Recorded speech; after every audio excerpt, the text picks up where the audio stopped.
Congress party సమస్యల్ని పక్కదారి పట్టిస్తుంది. Supreme court ఈ దేశ సర్వోన్నత న్యాయస్థానం ఇచ్చినటువంటి బెయిల్ పిటిషన్ మీద కూడా రాజకీయాలు చేయడం అనేది బాధాకరం, దుర్మార్గమైనటువంటి విషయం. ఢిల్లీ ఉప ముఖ్యమంత్రి, ఇండి కూటమిలో భాగస్వామి మనీష్ సిసోడియాకి బెయిల్ వచ్చింది. అప్పుడు ఎందుకు మాట్లాడలేదు Congress party? What was the stand of Congress party? అదే మద్యం కుంభకోణంలో ఇంకొక ముద్దాయికి ఈరోజు బెయిల్ వచ్చింది. దానికి బీజేపీకి ఏం సంబంధం ఉంటుంది? ఒకవేళ కవిత బెయిల్కి బీజేపీకి సంబంధం ఉంటే మనీష్ సిసోడియా బెయిల్కి బీజేపీ కూడా సంబంధం ఉండాలి. మరి ఇండి కూటమిలో జాబ్ బయటకు వెళ్ళిపోతుందా? మనీష్ సిసోడియా గారికి బెయిల్ వచ్చింది కాబట్టి మనీష్ సిసోడియా గారు వచ్చి బీజేపీలో జాయిన్ అవుతున్నారా?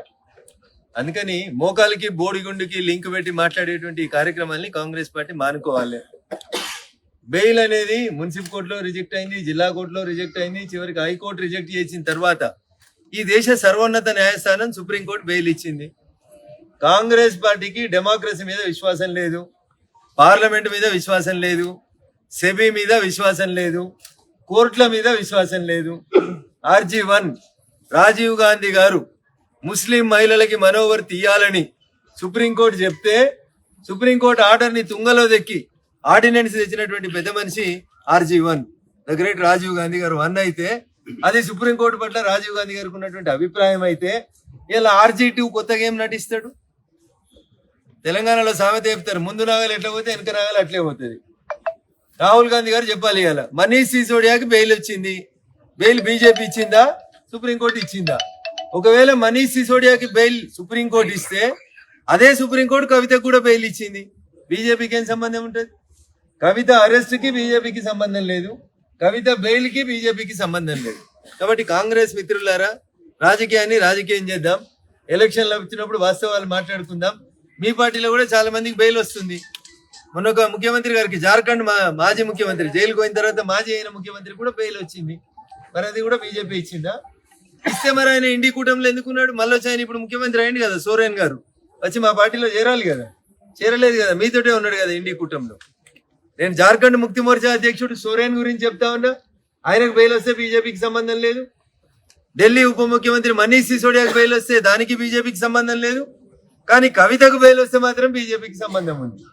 అంటే మీరు టీఆర్ఎస్ పార్టీని ఇండి కూటమిలో చేర్చుకునేందుకు ఇవన్నీ ప్రయత్నాలా? అసలు మీ ఉద్దేశం ఏందని చెప్పుండ్రు. కనీసం కోర్టులలోనే గౌరవించరు అనేది నేను కాంగ్రెస్ పార్టీకి ఇచ్చేటువంటి సూచన. అభిషేక్ మను సింగ్ ఆర్గ్యూ చేసిండు, ముకుల్ రోహిత్ కి ఆర్గ్యూ చేసిండు, కపిల్ సిబల్ ఆర్గ్యూ చేసిరు కవిత బెయిల్ పిటిషన్స్. వీళ్ళంతా ఏ పార్టీలు ఉన్నారు? ఏ పార్టీకి వెళ్ళి రాజ్యసభ సభ్యులు? ఈ మాత్రం కూడా తెలియకపోతే వర్కింగ్ ప్రెసిడెంట్లు అంటారు, పిసిసి ప్రెసిడెంట్లు అంటారు, ఏది పడితే అది మాట్లాడుతున్నారు. మెదక్ జిల్లా అయినా, నిజామాబాద్ జిల్లా అయినా ఏది పడితే అది మాట్లాడేస్తా ఉన్నారు వర్కింగ్ ప్రెసిడెంట్. వాళ్ళకి ఏమీ తెలియదు, బెయిల్ ఏంది, ప్రొసీజర్ ఏంది, సిస్టమ్ ఏంది, ఏం తెలియదు. అయినా బీజేపీ మీద బురద జల్లాలనేటువంటి ఒక కార్యక్రమాన్ని చేపడతా ఉన్నారు. ఇది కాంగ్రెస్ పార్టీకి తగదు. స్పష్టంగా సుప్రీంకోర్టు బెయిల్ ఇస్తే కవిత బయటకు వచ్చింది తప్ప భారతీయ జనతా పార్టీకి బెయిల్కి ఎట్లాంటి సంబంధం లేదు. కాబట్టి అబద్ధాల పునాదులే ఎజెండాగా ఎదిగినటువంటి కాంగ్రెస్ పార్టీ ఇంతకంటే గొప్పగా మాట్లాడుతుందని మేమేం ఆశపడతలేం.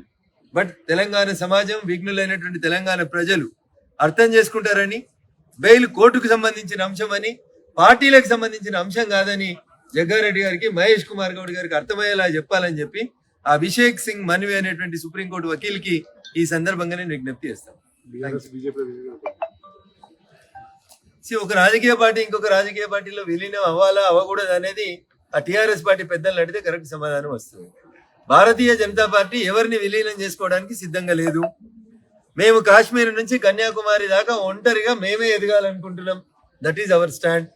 మాతోటి ఎవరు చర్చలు జరపలేదు, సంప్రదింపులు జరపలేదు. నాకు తెలిసినంత వరకు పార్టీలో ఒక పార్లమెంట్ సభ్యుడిగా నాకు తెలిసినంత వరకు అట్లాంటి ప్రస్తావన కానీ సందర్భం కానీ లేదు. కాబట్టి లేని దాని మీద బురద జల్లి కోడిగుడ్డు మీద ఈకలు వీకే ప్రయత్నం చేయొద్దని కాంగ్రెస్ మిత్రులకు నేను ఇతో కలుపుతాను. అసలైన తొలి వెలుగు. ఫాలో వాట్సాప్ @తొలి వెలుగు అఫీషియల్.